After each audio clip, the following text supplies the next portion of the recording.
Welcome back, everybody. We're down here in Granbury, Texas on the Blackstone Griddle More Tour. Today we're going to make a chopped cheese torta. It's a traditional New York-style chopped cheese sandwich with a twist, a torta.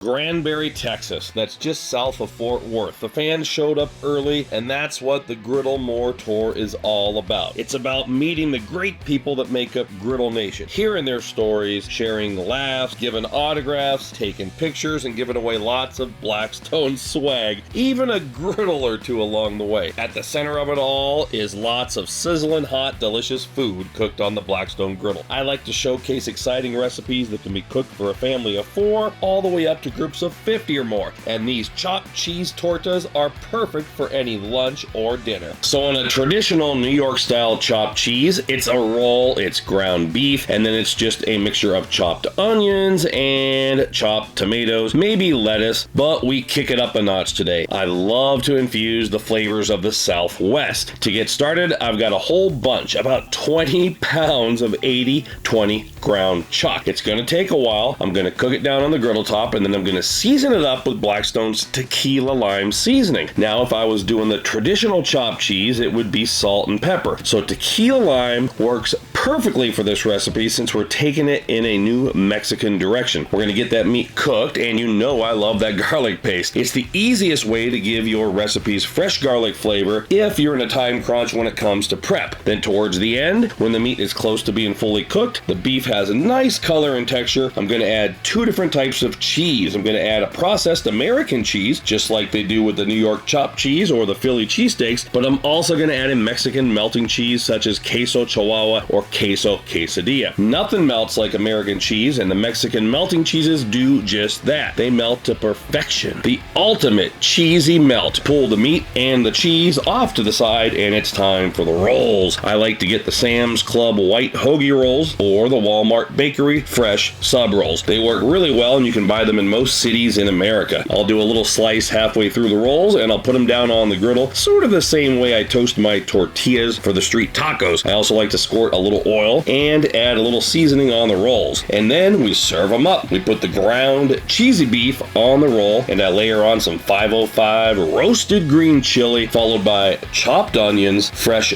chopped cilantro, cotija or any Mexican crumbling cheese, crema, and I top them with Cholula chili garlic, or you can use your favorite Mexican hot sauce. They look amazing, they taste amazing, and I don't care if you live in New York City or New Mexico, you're gonna love my chopped cheese tortas. So darn good, and you can add your own twist, put your own types of peppers on there, switch it up, use a different type of meat. You could even use chicken, but they are so delicious, and I call them a chopped cheese torta. We're gonna get this recipe up at blackstoneproducts.com, and make sure you're watching all the shows on the Blackstone Network because we've got a lot of them. Thanks for watching, and from here in Granbury, Texas, this is Todd. I'm saying praise the Lord and pass the chopped cheese tortas.